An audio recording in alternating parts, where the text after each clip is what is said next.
Hey, everybody. Today I am recording from my car before I head into my job.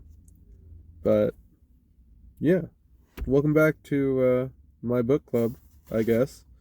We're going to continue our reading of 1984. Today we're reading part 3 of the first section, or section 3 of the first part of the book. So, without any further ado, Winston was dreaming of his mother. He must, he thought, have been 10 or 11 years old when his mother had disappeared. She was a tall, statuesque, rather silent woman with slow movements and magnificent fair hair. His father he remembered more vaguely as dark and thin, dressed always in neat dark clothes. Winston remembered especially very thin soles of his father's shoes, and wearing spectacles. The two of them must have evidently been swallowed up in one of the first great purges of the 50s.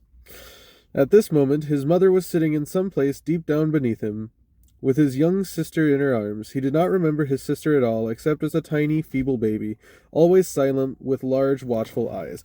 Both of them were looking up at him. They were down in some subterranean place, the bottom of a well, for instance, or a very deep grave, but it was a place which, already far below him, was itself moving downwards. They were in the saloon of a sinking ship, looking up at him through the darkening water. There was still air in the saloon. They could still see him, and he them. But all the while they were sinking down, down into the green waters, which in another moment must hide them from sight forever. He was out in the light and air while they were being sucked down to death. They were down there because he was up here. He knew it, and they knew it, and he could see the knowledge in their faces. There was no reproach either in their faces or in their hearts, only the knowledge that they must die in order that he might remain alive, and that was part of the unavoidable order of things. He could not remember what had happened, but he knew in his dream that in some way the lives of his mother and his sisters had been sacrificed to his own. It was one of those dreams which, while retaining the characteristic dream scenery, are a continuation of one's intellectual life, and in which one becomes aware of facts and ideas which still seem new and valuable after one is awake. The thing that now suddenly struck Winston was that his mother's death nearly 30 years ago had been tragic and sorrowful in a way that was no longer possible. Tragedy, he perceived, belonged to the ancient time, to a time when there was still privacy, love, and friendship, when the members of a family stood by one another without needing to know the reason. His mother's memory tore at his heart because she died loving him, and when he was too young and selfish to love her in return, and because, somehow, he did not remember how, she had sacrificed herself to a concept of loyalty that was private and unalterable. Such things, he saw, could not happen today. Today there were fear, hatred, and pain, but no dignity of emotion, no deep or complex sorrows. All this he seemed to see in the large eyes of his mother and his sister, looking up at him through the green water hundreds of fathoms down and still sinking. Suddenly, he was standing on short, springy turf, on a summer evening when the slanting rays of the sun gilded the ground. The landscape that he was looking at recurred so often in his dreams that he was never fully certain whether or not he had seen it in the real world. In his waking thoughts, he called it the Golden Country. It was an old, rabbit-bitten pasture with a foot track wandering across it and a molehill here and there. In the ragged hedge on the opposite side of the field, the boughs of the elm trees were swaying very faintly in the breeze, their leaves just stirring in dense masses like women's hair. Somewhere near at hand, though, out of sight, there was a clear, slow-moving stream where dace were swimming in the pools under the willow trees. The girl with dark hair was coming towards him across the field. With what seemed a single movement, she tore off her clothes and flung them disdainfully aside. Her body was white and smooth, but it aroused no desire in him. He barely looked at it. What overwhelmed him in that instant was admiration for the gesture with which she had thrown her clothes aside. With its grace and carelessness, it seemed to annihilate a whole culture, a whole system of thought, as though Big Brother and the party and the thought police could all be swept into nothingness by a single splendid movement of the arm. That too was a gesture belonging to an ancient time. Winston woke up with the word Shakespeare on his lips. The telescreen was giving forth an ear-splitting whistle which continued on the same note for 30 seconds. It was not 7:15. Getting up time for office workers. Winston wrenched out of his bed, naked, for a member of the outer party received only 3,000 clothing coupons annually, and a suit of pajamas was 600, and seized a dingy single and a suit of pajamas was 600, and seized a dingy singlet and a pair of shorts that were lying across the chair. The physical jerks would begin in 3 minutes. The next moment he was doubled up by a violent coughing fit, which nearly always attacked him soon after waking up. It emptied his lungs so completely that he could only begin breathing again by lying on his back and taking a series of deep gasps. His veins had swelled with the effort of the cough, and the varicose ulcer had started itching. 30 to 40 group, yapped the piercing female voice. 30 to 40 group, take your places, please. 30s to 40s.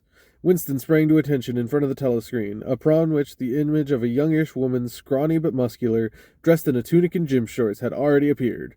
Arms bending and stretching, she rapped out. Take your time by me. 1, 2, 3, 4. 1, 2, 3, 4. Come on, comrades, put a bit of life into it. 1, 2, 3, 4. 1, 2, 3, 4.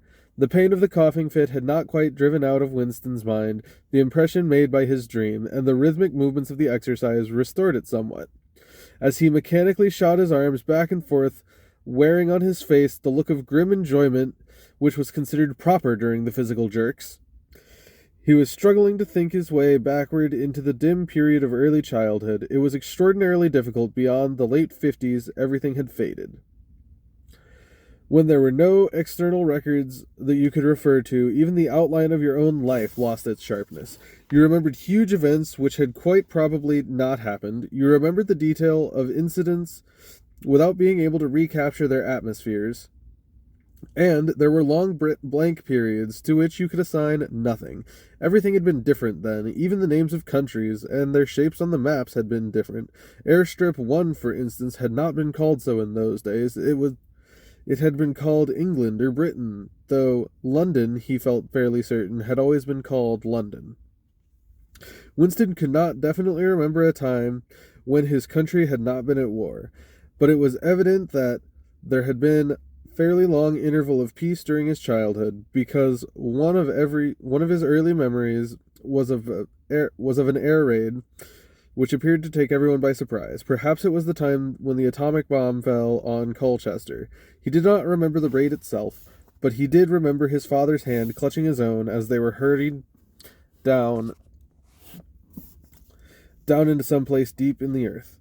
Round and round a spiral staircase which rang under his feet, and which finally so wearied his legs that he began whimpering and they had to stop to rest. His mother, in her slow, dreamy way, was following along behind him. She was carrying his baby sister, or perhaps it was only a bundle of blankets she was carrying. He was not certain whether his sister had been born then. Finally, they had emerged into a noisy, crowded place which he had realized to be a tube station.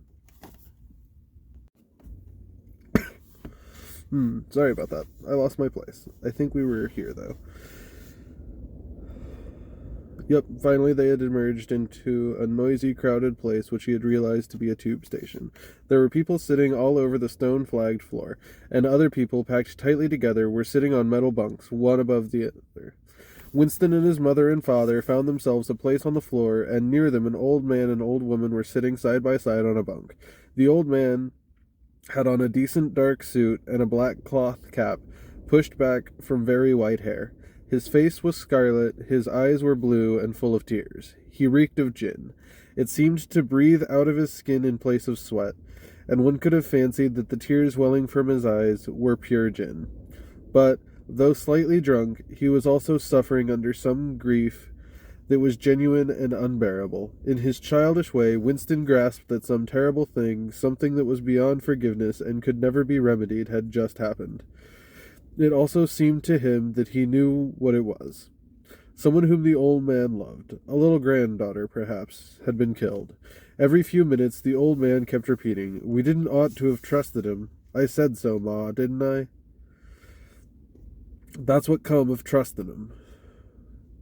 I said so all along. We didn't ought to have trusted the buggers." But which buggers they didn't ought to have trusted Winston could not now remember. Since about that time, war had been literally continuous, though, strictly speaking, it had not always been the same war. For several months during his childhood, there had been confused street fighting in London itself, some of which he remembered vividly.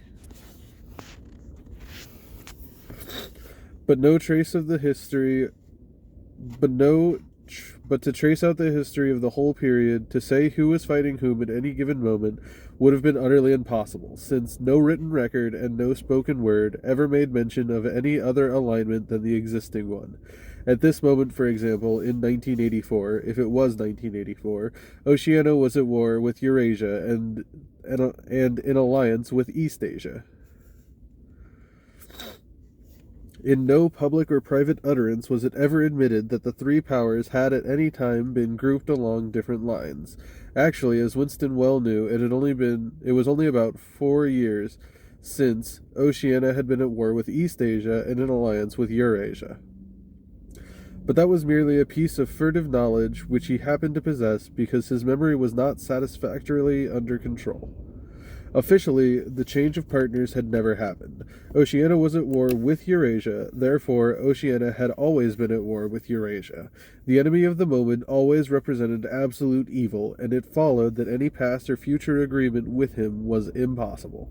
The frightening thing, he reflected, for the 10,000th time as he forced his shoulder painfully backwards, with hands on hips, they were gyrating their bodies from the waist. Whoa.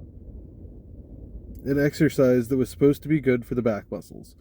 The frightening thing was that it might all be true. If the party could thrust its hand into the past and say this or that event, it never happened, that surely was more terrifying than mere torture or death. Oh dear, I appear to have lost my place again. Here we are. If the party could thrust its hand into the past and say of this or that event, it never happened. That, surely, was more terrifying than mere torture and death. The party said that Oceania had never been in alliance with Eurasia. He, Winston Smith, knew that Oceania had been in alliance with Eurasia as short a time as 4 years ago. But where did that knowledge exist? Only in his own consciousness, which in any case must soon be annihilated. And if all others accepted the lie which the party imposed, if all records told the same tale, then the lie passed into history and became truth. Who controls the past, ran the party slogan, controls the future. Who controls the present, controls the past. And yet, the past, though of its nature alterable, never had been altered. Whatever was true now was true from everlasting to everlasting. It was quite simple. All that was needed was an unending series of victories over your own memory. Reality control, they called it in newspeak. Doublethink. Stand easy, barked the instructress, a little more genially. Winston sank his arms to his sides and slowly refilled his lungs with air. His mind slid away into the labyrinth world of doublethink. To know and not to know, to be conscious of complete truthfulness while telling carefully constructed lies, and to hold simultaneously two opinions which cancelled out, knowing them to be contradictory and believing in both of them, to use logic against logic, to repudiate morality while laying claim to it, to believe that democracy was impossible and that the party was the guardian of democracy, to forget whatever it was necessary to forget, and then draw it back into memory again at the moment when it was needed, and then promptly forget it again, and, above all, to apply the same process to the process itself. That was the ultimate subtlety, consciously to induce unconsciousness, and then, once again, to become unconscious of the act of hypnosis you had just performed. To understand the word doublethink involved the use of doublethink. The instructress had called them to attention again. And now, let's see which of us can touch our toes, she said enthusiastically. Right. Over from the hips, please, comrades. 1, 2, 1, 2. Winston loathed this exercise, which sent shooting pains all the way from his heels to his buttocks, and often ended by bringing on another coughing fit. The half-pleasant quality went out of his meditations. The past, he reflected, had not merely been altered, it had actually been destroyed. For how could you establish even the most obvious fact when there existed no record outside your own memory? He tried to remember in what year he had first heard mention of Big Brother. He thought it must have been sometime in the 60s, but it was impossible to be certain. In the party history, of course, Big Brother figured as the leader and guardian of the revolution since its very earliest days. His exploits had been gradually pushed backwards in time until already they extended into the fabulous world of the 40s and the 30s, when the capitalists in their strange cylindrical hats still rode through the streets of London in great gleaming motor cars or horse carriages with glass sides.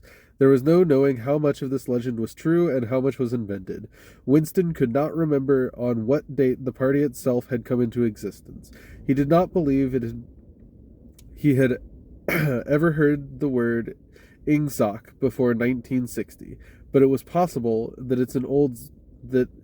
in its old speak form, English socialism, that is to say, it had been current earlier. Everything melted into mist. Sometimes, indeed, you could put your finger on a definite lie, if it was not true, for example, as was claimed in the party history books, that the party had invented airplanes. He remembered airplanes since his earliest childhood, but you could prove nothing. There was never any evidence. Just once in his whole life he had held in his hands unmistakable documentary proof of the falsification of a historical fact. And on that occasion, "Smith!" screamed the shrewish voice on the television. 6079, Smith W. Yes, you. Bend lower, please. You can do better than that. You're not trying. Lower, please. That's better, comrade. Now, stand at ease, the whole squad, and watch me. A sudden hot sweat had broken out all over Winston's body. His face remained completely inscrutable. Never show dismay, never show resentment. A single flicker of the eye could give you away. He stood watching while the instructress raised her arms above her head, and, one could not say gracefully, but with remarkable neatness and efficiently, bent over and tucked the first joint of her fingers under her toes. There, comrades, that's how I want to see you doing it. Watch me again. I'm 39, and I've had 4 children. Now look. She bent over again. You can see my knees aren't bent. You can all do it if you want to, she added as she straightened herself up. Anyone under 45 is perfectly capable of touching his toes. We don't all have the privilege of fighting in the front lines, but at least we can all keep fit.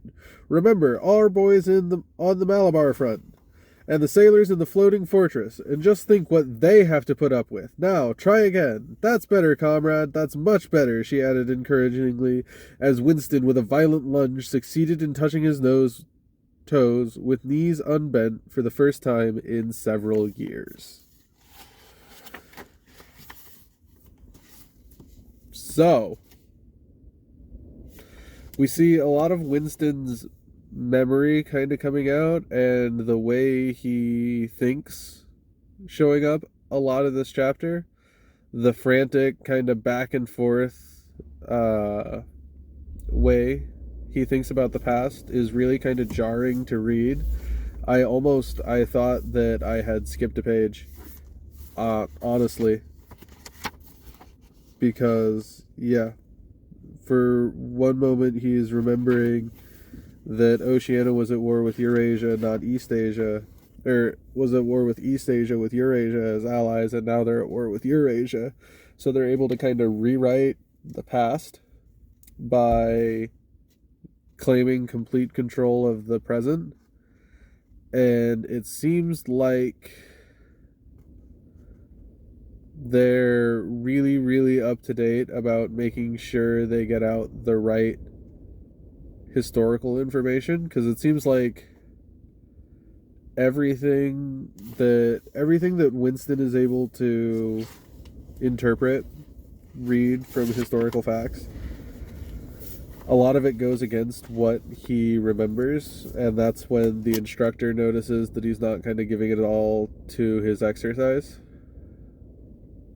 And then I don't know if this is because he was distracted or like distracted by his own thoughts or whatever, or if he was kind of overcompensating and committing way harder than he ever had after being called out.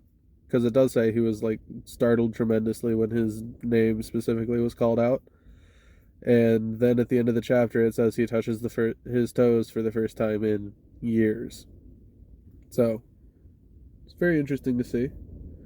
I wonder what the future chapters hold for it.